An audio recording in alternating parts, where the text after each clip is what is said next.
നമസ്കാരം. പിണറായിക്കെതിരെ ഒളിയം പെയ്ത് Thomas Isaac. Communist കുപ്പായത്തിൽ അഴിമതിക്കറയോ? തിരഞ്ഞെടുപ്പ് തോൽവിക്ക് പിന്നാലെ CPM-ലെ ആഭ്യന്തര വിലയിരുത്തലുകൾ പിണറായി വിജയനെ സംരക്ഷിക്കുമ്പോൾ പിണറായിക്കെതിരെ ഒളിയം പെയ്ത് മുതിർന്ന നേതാവ് തോമസ് ഐസക് രംഗത്ത് വരുന്നു.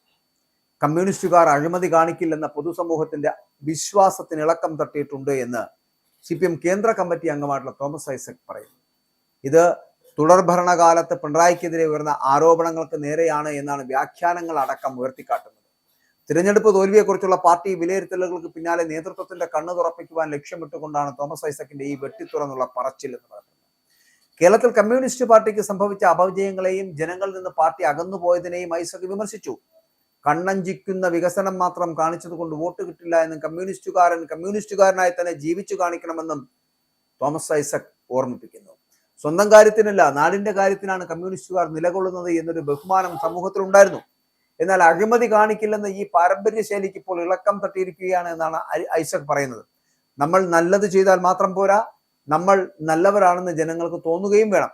കണ്ണഞ്ചിപ്പിക്കുന്ന വികസന നേട്ടങ്ങൾ മാത്രം മുൻനിർത്തി വോട്ട് ചോദിക്കുന്നത് പരാജയത്തിന് കാരണമായേക്കാം. വികസനത്തോടൊപ്പം ശരിയായ രാഷ്ട്രീയവും സംസ്കാരവും പൊതു പെരുമാറ്റ ശൈലിയും ഒക്കെ അതുണ്ടെങ്കിൽ മാത്രമേ വിജയം ഉറപ്പിക്കാൻ കഴിയൂ എന്നതാണ് പ്രധാന പാഠം എന്നാണ് അദ്ദേഹം പറഞ്ഞു വെക്കുന്നത്. ഇവിടെ തോൽവിക്ക് കാരണം അഹങ്കാരവും ധാർഷ്ട്യവുമാണ് എന്ന വിമർശനം കൂടിയാണ് ഐസക് പെരുമാറ്റത്തെ സൂചിപ്പിച്ചുകൊണ്ട് വ്യക്തമാക്കുന്നത്. നമ്മൾ നല്ലത് ചെയ്താൽ മാത്രം പോരാ, നമ്മൾ നല്ലവരാണെന്ന് ജനങ്ങൾക്ക് തോന്നുക കൂടി വേണം. ജനങ്ങൾക്കുള്ള പെരുമാറ്റത്തിലും അല്ലെങ്കിൽ അവരോടുള്ള രീതികളിലും സംസ്കാരത്തിലും രാഷ്ട്രീയത്തിലും ഒക്കെ ശരിയായ ശൈലി പുലർത്താൻ പാർട്ടിക്ക് കഴിയണമെന്ന അദ്ദേഹത്തിന്റെ വാക്കുകൾ തിരഞ്ഞെടുപ്പ് കാലത്തെ പിണറായിയുടെ വാവിട്ട വാക്കുകളെ ഉന്നമിട്ടിട്ടുള്ളതാണ്. പാർട്ടിക്കുള്ളിൽ നടക്കുന്ന തിരുത്തൽ പ്രക്രിയയുടെ ഭാഗമായിട്ടാണ് ഈ തുറന്നു പറച്ചിൽ എങ്കിലും ഇതിന്റെ അമ്പുകൾ നീളുന്നത് മുഖ്യമന്ത്രി പിണറായി വിജയനും സർക്കാരിനും നേരെയാണ് എന്നാണ് രാഷ്ട്രീയ നിരീക്ഷകരടക്കം വിലയിരുത്തുന്നത്. തുടർച്ചയായിട്ടുള്ള അഴിമതി ആരോപണങ്ങളും കരുവന്നൂർ അടക്കമുള്ള സഹകരണ ബാങ്ക് തട്ടിപ്പുകളും പാർട്ടിയുടെ പ്രതിച്ഛായയ്ക്ക് വലിയ മങ്ങലേൽപ്പിച്ചു എന്നത് ഐസക്കിന്റെ വാക്കുകളിൽ നിന്ന് തന്നെ വ്യക്തവുമാണ്. നല്ല പെരുമാറ്റ ശൈലിയും ശരിയായ രാഷ്ട്രീയവും തിരികെ കൊണ്ടുവന്നില്ല എങ്കിൽ ജനങ്ങൾ പാർട്ടിയെ കൈവിടുമെന്ന കടുത്ത മുന്നറിയിപ്പാണ് തോമസ് ഐസക് നൽകുന്നത്. വികസനത്തിന്റെ തിളക്കത്തിൽ അഴിമതിയും ധാർഷ്ട്യവും ഒളിച്ചു കടത്താൻ നോക്കിയാൽ ജനങ്ങൾ വോട്ടിലൂടെ മറുപടി നൽകുമെന്ന യാഥാർത്ഥ്യം ഒടുവിൽ ഇവിടെ CPM-ലെ മുതിർന്ന നേതാക്കൾ തന്നെ സമ്മതിച്ചു തുടങ്ങിയിരിക്കുന്നു എന്നതിന്റെ തെളിവാണ് ഇപ്പോൾ പുറത്തു വരുന്ന ഈ കഥകൾ. അപ്പോൾ ഈ തിരഞ്ഞെടുപ്പ് കാലത്ത് വിവാദമായിട്ടുള്ള വീട്ടിൽ പോയി ചോദിക്കുക പരാമർശം തിരിച്ചടിയായെന്നും ഇത് ശരിയായ ശൈലിയായില്ല എന്നും പത്തനംതിട്ട DYFI സമ്മേളനത്തിൽ വിമർശനം ഉയർന്നിരുന്നു. പിണറായിയെ വിമർശിച്ചതുകൊണ്ട് DYFIയിൽ നിന്ന് തന്നോട് കടക്കു പുറത്തെന്ന് പറയരുതെന്നും പ്രതിനിധി സമ്മേളനത്തിൽ അവർ പ്രതികരിച്ചു. തെരഞ്ഞെടുപ്പിലേറ്റ കനത്ത തിരിച്ചടിയെ പ്രതികരണവുമായിട്ട് CPM ജനറൽ സെക്രട്ടറി MA ബേബിയും മുൻമന്ത്രി P രാജീവും അടക്കം കഴിഞ്ഞ ദിവസം രംഗത്തെത്തിയിരുന്നു. മലപ്പുറത്ത് നടന്ന EMSന്റെ ലോകം സെമിനാറിൽ സംസാരിക്കുകയായിരുന്നു ഇരുവരുടെയും വിമർശനം.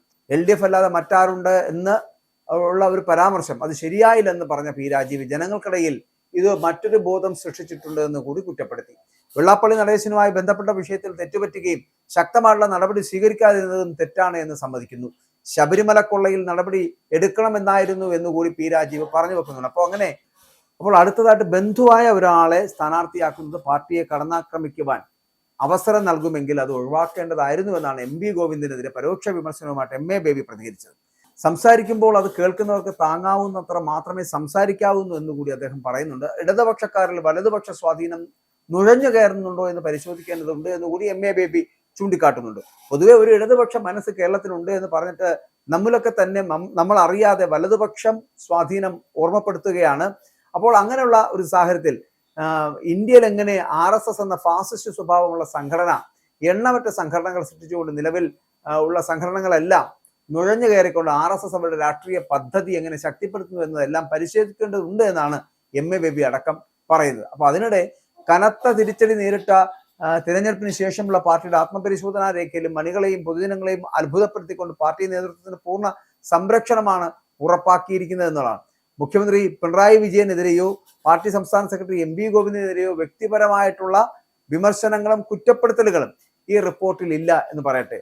സംസ്ഥാന ഭരണത്തിന്റെ പാർട്ടി അമരക്കാരന്റെയോ വീഴ്ചകൾക്ക് പകരം ഈ പറയുന്ന തെരഞ്ഞെടുപ്പിലുണ്ടായിട്ടുള്ള സകല പാളിച്ചകളും നേതൃത്വത്തിന്റെ കൂട്ടായ തീരുമാനങ്ങളിൽ വന്ന കുറവുകൾ മാത്രമാണ് എന്ന് പറയേണ്ടിയിരിക്കുന്ന ഒരു സാഹചര്യത്തിലേക്ക് എത്തിയിരിക്കുകയാണ്. അപ്പോൾ സംസ്ഥാന ഭരണത്തലവന്റെയോ പാർട്ടി അമരക്കാരന്റെയോ വീഴ്ചകൾക്ക് പകരം തിരഞ്ഞെടുപ്പിലുണ്ടായിട്ടുള്ള സകല പാളിച്ചകളും ഈ നേതൃത്വത്തിന്റെ കൂട്ടായ തീരുമാനങ്ങൾ വന്ന കുറവുകൾ തന്നെയാണ് സൂചിപ്പിക്കുന്നതെന്ന് പറഞ്ഞു വെക്കുകയാണ് അദ്ദേഹം. അപ്പോൾ ഇത് മാത്രമല്ല, ഈ കമ്മ്യൂണിസ്റ്റ് കുപ്പായത്തിൽ അഴിമതിക്കുറ റിപ്പീറ്റ് അപ്പോൾ ഇത് മാത്രമല്ല, കമ്മ്യൂണിസ്റ്റ് കുപ്പായത്തിൽ അഴിമതിക്കറ പുരണ്ടോ എന്ന് അന്വേഷിക്കേണ്ടതുണ്ട്. അഴിമതി കാണിക്കില്ലെന്ന് കമ്മ്യൂണിസ്റ്റ് ശൈലിക്ക് ഇളക്കം തട്ടിയോ എന്ന് വിശദമായിട്ടുള്ള പരിശോധന നടത്തേണ്ടതുണ്ട്. വികസനത്തോടൊപ്പം ശരിയായ രാഷ്ട്രീയവും സംസ്കാരവും പെരുമാറ്റ ശൈലിയും ഉണ്ടെങ്കിൽ മാത്രമേ വിജയം ഉറപ്പാക്കാൻ കഴിയൂവെന്ന് തുറന്നു പറയുവാൻ തോമസ് ഐസക് ഇപ്പോൾ മുന്നോട്ട് വന്നത്. ഇതെന്തുകൊണ്ടാണ് ഇത്തരത്തിൽ വന്നത് എന്നാണ് നമ്മൾ ചിന്തിക്കേണ്ടത്. ഇവിടെ സത്യത്തിൽ പിണറായിക്ക് നേരെയുള്ള ഒരു ഒളിയമ്പ് തന്നെയല്ലേ അത് എന്ന് ചോദിക്കേണ്ടിയിരിക്കുന്നു.